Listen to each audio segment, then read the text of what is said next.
Need to go get gas in this thing ASAP. I am very, very low. Ooh. Your guys' car ever get stuck when you wash it and then you go to drive it and you forgot you washed it? Like your rotors and everything's like slightly tacky for some reason. All right, I'm gonna let this thing warm up, but hello everybody and welcome back to my YouTube channel. My name is Kayla Rundle, if you do not know who I am. I get requests all the time of you guys wanting to see me drive my Camaro, and it is officially summer in Arizona, so I try not to drive my car in the mid-summer heat. It's reaching temps of over 105 degrees Fahrenheit already, so it's not even enjoyable to be outside. And this is why I'm always in athleisure wear, because when I sweat, it absorbs itself and I don't feel hot and sticky in like a ton of cotton clothing. But anyways, I wanted to take you guys for a drive in this Camaro because this is my absolute dream car. I have built this thing pretty crazy. If you guys saw my walk around video that I posted more recently, I went through every single modification that is in this thing from the start, minus a few small things. But anyways, I want to talk about why I made these decisions for this car, and I have a lot of reasons, and it might just persuade you guys to keep your car NA, which means naturally aspirated, which I talk about all the time. Oh my God.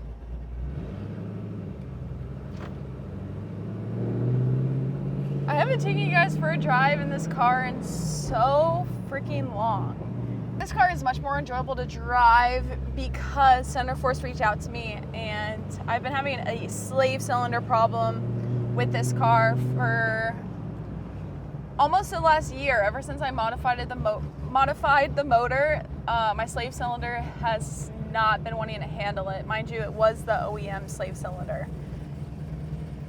And so Center Force put out a new product that they are going to be releasing soon in this Camaro. It is their version of the slave cylinder that is much more improved, and now this thing drives absolutely perfect. I totally lost you guys. Oh my God, it already wants to fall off.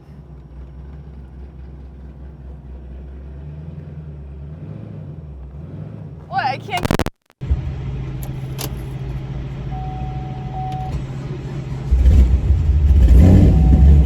So my camera is not going to work out, so now I transitioned to my iPhone. Like I said, I haven't I haven't driven in the car since the build, so I don't know how it reacts. But anyways, I sadly had to put 91 in it because I'm way too far away from the E station, and I had like 0 miles to go in this thing. Don't do what I do. So I only put like 40 bucks in and only filled it up like a quarter tank. V8 things. My car, every time I fill it up, if I change the fuel on it, it gets really mad. And the e-sensor has to think about what it is doing. So it doesn't really drive right for the first like 20 seconds because I put the e-sensor on the return line.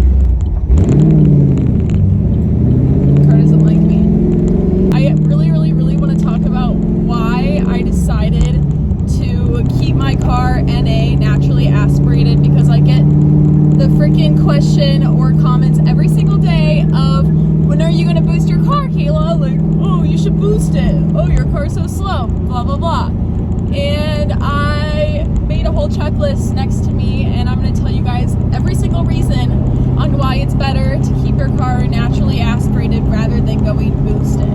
And now I'm not speaking for the drag racing folks out there. That is a completely different story. First of all, I want to say I am in a manual car. Unless I wanted to do a full transmission swap, I am in a manual car. That means I'm going to have fun with this car. It is for the driving experience. It is more so for me. My drag strip times definitely will not be as fast as an automatic car because of shifting times. Yes, I know I can fight. I know people will fight me on that, but it's a manual car. It is meant to have fun, and that's what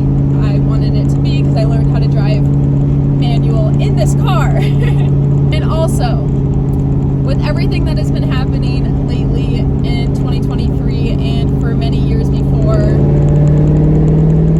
we know that the world is changing to electric vehicles, and the EPA has put out a ton of restrictions, meaning that they want cars to have better miles per gallon and fuel economy. So a lot of manufacturers are switching their cars to having turbos with a smaller motor, because that way you get better fuel economy. Of course, we all try to modify our car to be different and rare, and so NA is sadly becoming the more rare vehicle of its day and age, versus years ago, back in the day, NA was the cheaper option and turbos were the more expensive option. So now, as times change, NA is more rare. So there are very few of us that still have a naturally aspirated motor. Even my Civic, it's a cheaper car, not really that cheap. It's actually a nice stately, but that is a 1.5 liter turbo, small engine with the turbo, means better fuel economy. That thing gets 42 miles per gallon. It's become really a competition between everybody is wanting more horsepower than your neighbor, and it's becoming a competition online to have more horsepower than everyone else. And there's really no need for more horsepower unless you guys are taking your car to the drag strip or the track literally every day you drive it. But most of the time we really just enjoy our car between 0 to 60 miles per hour, maybe up to 80 or 90 on the freeway, but that's really it. Within those power levels, the thing that usually matters the most is this thing called torque, which nobody ever talks about when they are telling people power numbers. And this is probably the biggest reason I wanted to keep my car NA, because I wanted the torque numbers to be there. I wanted the full torque curve. I wanted a ton of torque down low. And what that means is my car will jump off the line and go faster than everybody that's boosted down below. Everyone that's boosted has to wait for their turbo to spool or the supercharger to, find air for it to finally start going. When I was talking to GPI of building this motor, I was focusing mostly on torque, because that's where a lot of built V8s struggle. I feel like they feel really slow down below until you start going faster, and then you have this power here. I wanted no lag, and I wanted fast throttle response, and I wanted the power to always be there for me, and NA does exactly that. So in any circumstance, if I'm driving on the road, if there is a problem in front of me, it's not like I'm going to have zero power and I can't maneuver quickly. I will always have the power right there underneath my foot. I do not have to wait for anything or any amount of time for the power to be in this car. My phone literally turned to temperature too warm. Please let it cool down unless you use it for emergency services. I don't know if you guys have had that on your iPhone, but it happens all the time because my phone is under my windshield and it gets too hot and shuts off. So this is why, again, it's very hard to film in Arizona. Sticking in A. Right now I have around 600 wheel horsepower on my car, naturally aspirated. This is with no boost. And my torque levels are even more impressive. They're over 530 foot-pounds of torque, over 3,500 RPMs. And so that is an insane amount of torque at a pretty low RPM. I've been in a lot of muscle cars, even NA ones and boosted ones, where they just feel really slow until you get to over 4,000 to 5,000 RPMs. Then it hits. Along with it being very smooth, obviously on a track, the smoother you drive, the better you drive. NA makes this a lot easier because you don't really get that jerk all of a sudden when you are in a boosted car. So if you have a turbo or supercharger, sometimes it will just you'll be driving all of a sudden and it'll hit, and the power will be there at 100% because it finally gained enough air and had time to spool to eventually release and get your car going. When you have an NA motor, it is always there all the time. You're just dealing with the motor itself. You're not waiting for anything to spool up. Car becomes a lot smoother for track use and driving use. There are never any surprises that just jump out. But sadly, when I do give people rides, it does feel smoother, so it doesn't have as an exciting feeling when you are giving people rides. And also for filming. Yes, my cam is huge. Yes, my compression is decently high. You always get in a car and you drive and all of a sudden the boost hits and you're like, whoa, and then it stops, right? This car is just smooth and the power is always there. So it's not as impressive when you're driving it. But I do think that's how cars should always be. They should always be a comfortable ride and feel smooth, and it is way safer for when you're driving. I can say a lot of people always chase power numbers versus just actually enjoying their car. So I'm not just focusing on horsepower numbers, I'm also focusing on the handling and the grip, my suspension and my braking and my acceleration along with the horsepower. But then there's also all the supporting mods that you have to do that comes with it, that is definitely the most expensive route. The faster your car is, the more expensive it gets, and that's for sure a fact. Even considering people are like, oh, you can only pay, you know, $1,000 or $2,000 and get a whole nitrous kit, but then your motor will explode. Freaking shops love nitrous cars because those are the customers that always come back. The nitrous guys are the ones that are in the shop the most. The NA people are in the shop the least. I do focus on the handling, the grip, the braking, the acceleration.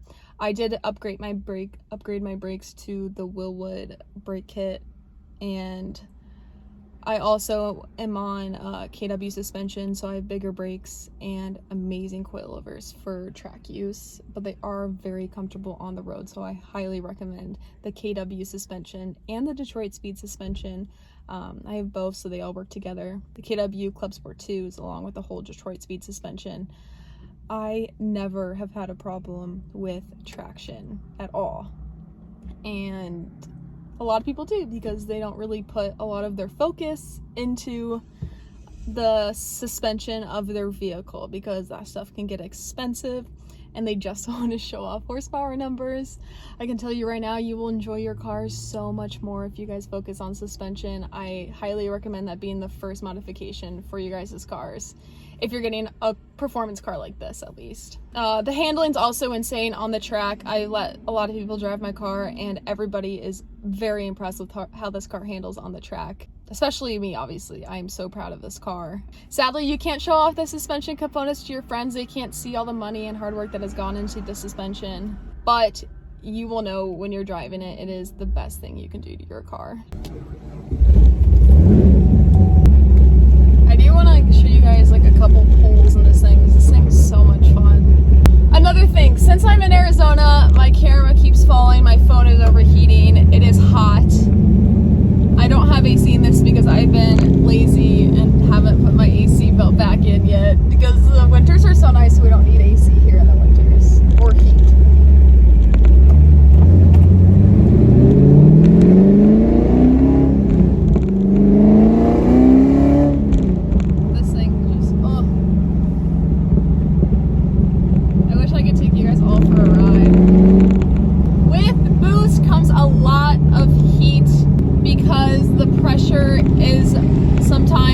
Double, if not more, in a boosted car. The pressure in my cylinder is a lot lower than it would be if I was pushing a lot of forced air into the block. So in this case, my engine temp stays a lot lower, plus my engine oil is not running by the turbo shaft or sitting by the turbo because the turbo generates a ton of heat. So my oil has kind of less places to go in a naturally aspirated motor, and it stays cooler for a longer amount of time, which is really important for where I'm located. For those of you in cold climates, sometimes a turbocharged car would be a lot better because you are in turbo season, turbo weather all the time. I am not at all in that case. I was able to race my car around a full road course that's about a mile, 2 miles long, over 20 laps at very high RPMs. I'm talking over 6,000 RPMs. 20 laps, and that is over 100 degrees Fahrenheit out. And then my car started getting hot. I could basically run laps around a boosted car on the track. Mind you, I don't have an oil cooler whatsoever. I only have an oil heater, so I do need to get that because that was the thing that was overheating on me on the track. I'm overheating for the second time, but I cooled it down and I want to do a poll for you guys. And then, this car is so much fun.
Specific modifications I've made to help the temperatures of my engine stay down, like my Holley Performance MSD like atomic intake manifold. I got the low-rise one so it could fit underneath my hood, which doesn't really help for temp, but it does help because it is made out of plastic, which is very nice. With superchargers and such, I would have to get an intercooler, which would be my biggest issue. So the intercooler would be my biggest issue because I'm already having issues of keeping my engine temps down in extreme heat in Arizona. That intercooler would block a lot of air going into my radiator, and I need my coolant to stay as low as possible. So I do not want to block the air going into my radiator because of an intercooler for a boost. It just doesn't really make any sense. And now I'm even struggling with the fact of I need an oil cooler, and I gotta figure out where that's gonna go, where it can get as much air as possible without blocking my radiator. So that's gonna be next on the list for improvements of keeping my engine temps low. Boost in general just doesn't really help it. A lot of people will do like the ice tanks and feeding, but this adds a lot more weight to a vehicle, and I do not want to add more weight to a vehicle that already weighs almost 4,000 pounds. A lot of people think fuel economy is way worse in a naturally aspirated car, and a lot of the times if you guys build a car to be turbo, I'm not talking OEM, if you guys are building a car that's going to be turboed, in order to keep the turbos cooler and the engine cooler, because you are forcing so much air in the engine, it gets so hot, they usually have to add more fuel into the motor to keep it cool. So you're actually spraying just as much, if not more, fuel in your motor to cool down the engine because of the boost. And again, with the boost comes a lot of supporting mods. You're going to spend so much money fighting and taking care of these turbos. With all the supporting mods, I'm talking your entire drive chain, your car, your cooling, your rear end, axles, diff, everything will break if you have a ton of power that hits all at once. You'll definitely find your weak link. Being naturally aspirated, yes, I have 600 wheel like a lot of boosted people also do, but I haven't had a lot of problems because my car is consistently at a certain power and has a nice torque and power curve, so there's not any random surprises anywhere. Overall, if you guys do not know what's done to my car, be sure to go check out my other video a couple videos back. It was a full walk around video of my Camaro build, and it goes through every modification of this car. I do have 600 wheel, obviously NA. My motor was built with Guanti Performance Innovations. They are out of Arkansas in the United States of America. I love American-made products. Along with Willwood Brakes is also one of my top favorite mods. They're out of actually California. I installed the GPI Max 2.0 heads and cam package on this car. And it's basically like an LS7 from the cam up. So that is why it makes so much power, because everything is just bigger and it's basically tricking your motor into being an LS7. But overall, don't you guys fall for all these EPA laws and just following what the government EPA wants us to do. I want to stay classic and stay to the true roots of what I grew up on, which is V8s, muscle cars, and I want something that's more rare.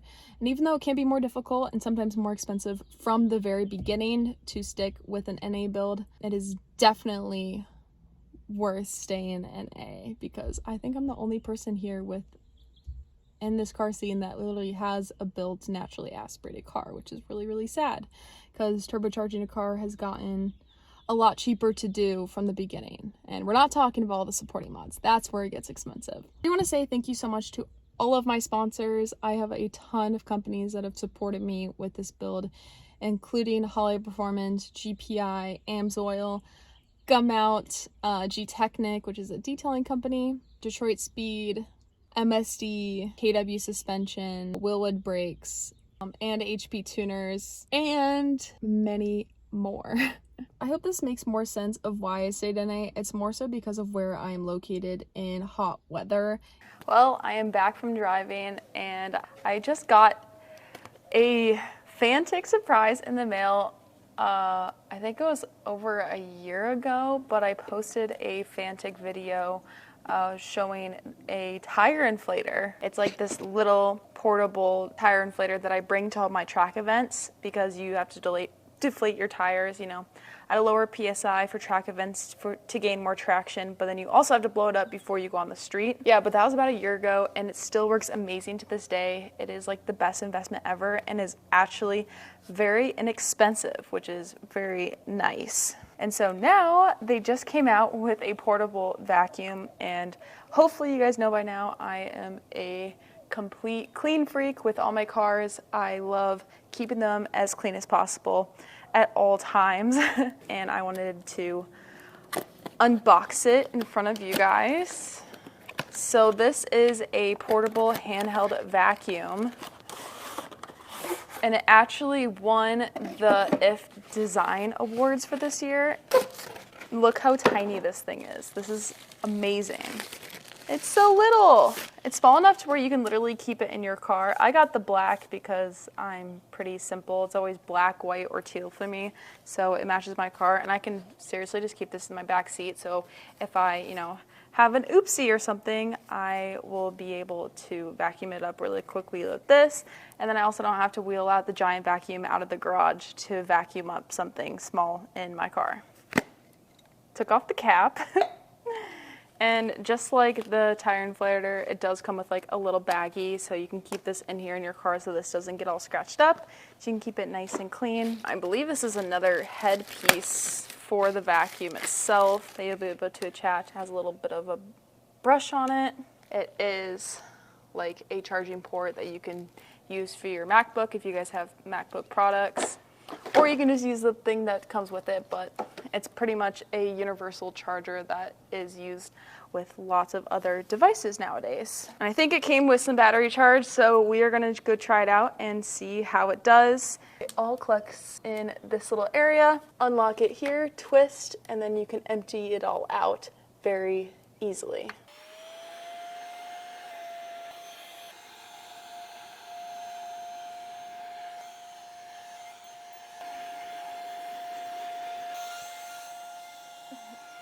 Use code KAYLA7VP. It brings the cost down on this by 20%. So again, you guys can use KAYLA7VP on Fantic website, and I will also put a Amazon link down below. And guys, this is only $55 with a discount code. Huge vacuums cost way more than that. So even if you guys live in an apartment or somewhere small, this is definitely super convenient.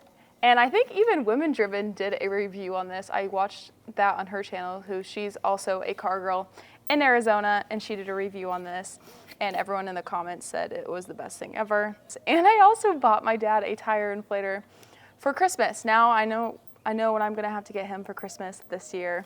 Let's jump back inside the car. Well, I appreciate you guys so much for watching today's video. I hope you guys enjoyed it and just drive around and talk to me and talking to you guys about my car.